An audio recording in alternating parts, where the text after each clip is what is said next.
Hello friends, आपका बहुत बहुत स्वागत है हमारे खूबसूरत से चैनल सरकारी नौकरी में।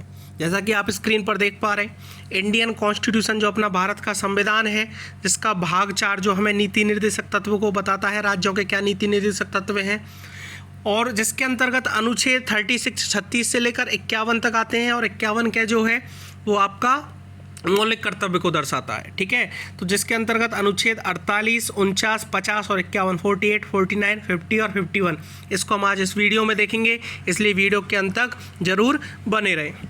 ठीक है भाई।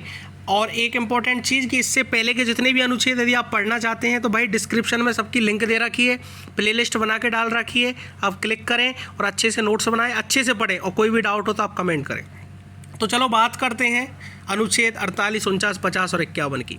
और ये लास्ट नीति निर्देशक तत्व का लास्ट वीडियो है, इसके बाद हम मौलिक कर्तव्य की वीडियो देखेंगे।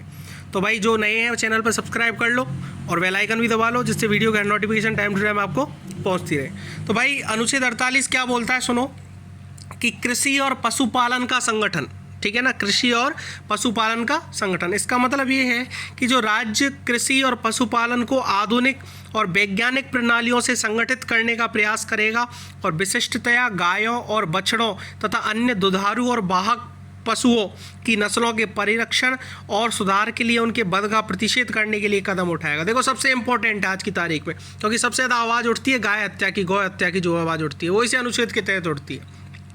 एक्चुअली होता क्या है, देखो कृषि में अपन बात करें तो कृषि के लिए जो किसान हैं अपने, उनको मशीनरी प्रोवाइड कराएगा, ठीक है ना, जो भी क्रांति हुई है उन हिसाब से व्यवस्था प्रदान कराएगा। जैसे पशुपालन में दो चीज़ आती हैं, एक तो आर्थिक रूप से कोई पशु इनकम दे रहा हो, एक दुधारू पशु हो, ठीक है ना, दो चीज़ हो, आर्थिक रूप से इनकम दे रहा है और दूसरा दुधारू पशु हो। तो इनमें क्या है कि इन दोनों तरीके की से इनकम हो रही है आपकी, तो इनसे जो इनके वध का प्रतिषेध करेगा, वध को रोकेगा, और इन नस्लों के जो पशु हैं उनका परिरक्षण भी कौन करेगा, राज्य सरकार करेगी। ऐसा कोई नियम बनाए कृषि और पशुपालन के संगठन में, ठीक है ना, ये चीज़ बोलता है ये अनुच्छेद। अब एक इम्पॉर्टेंट बात समझना कि जो एक 42वां संविधान संशोधन हुआ था 1971 में, जब इंदिरा गांधी जी की सरकार थी, तो 42 संविधान संशोधन हुआ था, और किसकी समिति पे हुआ था, स्वर्ण सिंह की समिति पे, ठीक है ना, जिसके अध्यक्ष थे स्वर्ण सिंह समिति, ठीक है ना, स्वर्ण सिंह समिति उसका नाम रखा गया था। उसमें एक बात बोली गई थी कि जो पर्यावरण और वन्य जीवों के बारे में, तो पर्यावरण का संरक्षण तथा संवर्धन और वन तथा वन्य जीवों की रक्षा, इसका मतलब क्या है कि अभी मैंने ऊपर के अनुच्छेद 48 में बताया, ये 48 के तब जोड़ा है 42वें संविधान संशोधन में, ठीक है ना, लेकिन जो 48 में मैंने आपको बताया कि जो भी पशु है वो दुधारू है, आर्थिक रूप से इनकम देता है, तो उसकी रक्षा करेगा, संरक्षण करेगा। लेकिन जो इस तरह से नहीं है, जो पशु आर्थिक रूप से नहीं है, ठीक है ना, आर्थिक रूप से हमें इनकम नहीं देते या दुधारू नहीं है, तो उनका भी संरक्षण करेगा, उनका भी संरक्षण करेगा। जैसे वन्य जीव, अब आजकल गाय को पालते हैं, भैंस को पालते हैं, ठीक है ना, भेड़ भी पालते हैं, बकरी पालते हैं, कोई शेर पालता देखा है क्या आज तक? नहीं पालता ना, लेकिन उनकी ऐसे थोड़ी सुरक्षा नहीं करेगा। तो इस अनुच्छेद के तहत वन्य जीवों की सुरक्षा करना, ठीक है ना, वन्य जीवों की सुरक्षा करना जोड़ा गया है। जैसे पर्यावरण की बात करें तो आपने देखा होगा कि ऐसे बहुत सारे पेड़ पौधे हैं जो हमें फल भी देते हैं, ठीक है ना, और बहुत सारी चीज़ हमें प्रोवाइड कराते हैं, औषधि भी प्रोवाइड कराते हैं, तो उनका तो आप उपयोग कर लेते हो और उनकी संरक्षण भी राज्य सरकार कर लेगा। लेकिन 48 के में ये जोड़ा गया कि ऐसे जो पेड़ जो उपयोग नहीं आते हैं, लेकिन उनको भी नहीं काटा जाएगा, क्योंकि पर्यावरण वातावरण के लिए वो उपयोगी है, ये 48 के में जोड़ा गया है। और इन सबको बचाने के लिए एनजीटी काम करता है। कौन करता है? एनजीटी एक सर्किल है, वो काम करता है यहाँ पे, ठीक है। तो ये चीज़ मैं बाद में पढ़ाऊंगा एनजीटी क्या होता है, अभी इतना समझे, एनजीटी यहाँ पे काम करता है, ठीक है ना। जितनी भी अपने अभयारण्य है, उद्यान है, जीव मंडल है, जितने भी, इनका सबका निर्माण राज्य सरकार करेगी, इनका संरक्षण भी करेगी, इनकी सुरक्षा भी इनको देगी। और इसी 42वें संविधान संशोधन में एक 51 के में भी एक चीज़ जोड़ी गई थी कि ये जो पर्यावरण है और वन्य जीवों हैं, इनकी सुरक्षा भी सिटीजन द्वारा की जानी चाहिए, जो नागरिक लोग हैं उनके द्वारा भी की जानी चाहिए, उनका कर्तव्य में इनको जोड़ा गया था। अब यदि क्वेश्चन पूछ ले आपसे कि राज्य सरकार का कर्तव्य है कि पर्यावरण और वन्य जीवों की सुरक्षा करे, तो ऐसे कौन से अनुच्छेद में लिखा गया है? तो 48 के। अब आप सोचोगे कर्तव्य आ गया तो 51 के क्लिक मत कर देना, ठीक है। यदि बोले कि नागरिक को ऐसा कर्तव्य है जो पर्यावरण और वन्य जीवों की सुरक्षा करे, ये किस अनुच्छेद में? तो 51 के, ठीक है ना। नागरिकों के लिए 51 के और राज्य सरकार के लिए 48 के। क्लियर है।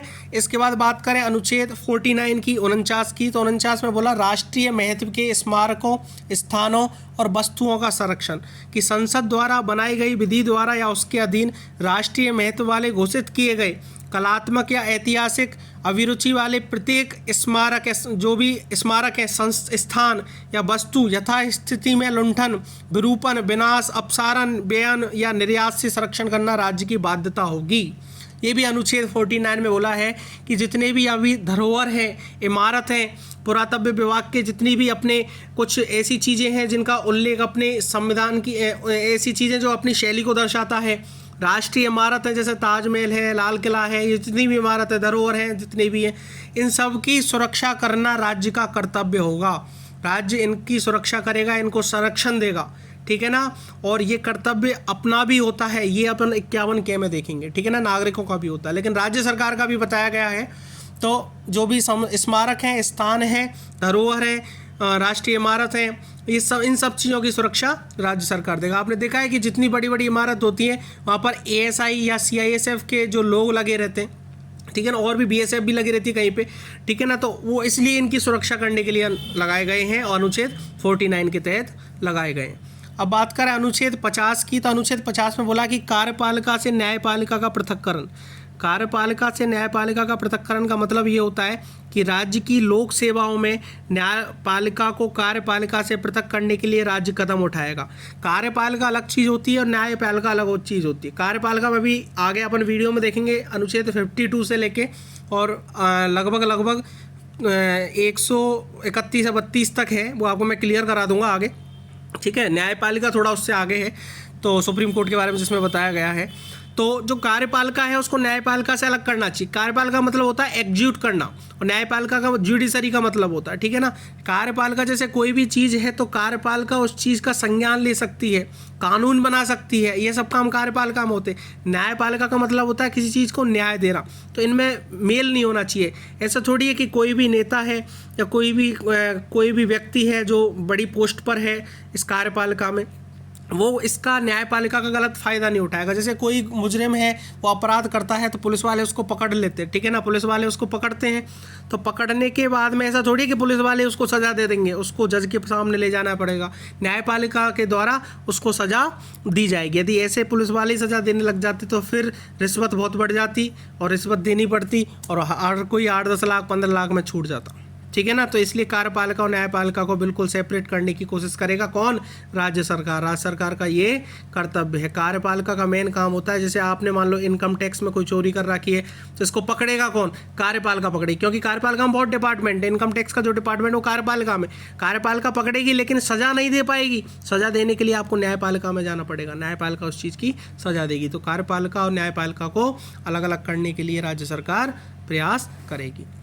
इसके बाद इम्पोर्टेंट जो 51 है अनुच्छेद और लास्ट है राष्ट्रीय नीति निर्देशक तत्वों में, जो राज्य की नीति निर्देशक तत्व में 51 बोलता है कि अंतर्राष्ट्रीय शांति और सुरक्षा की अभिवृद्धि।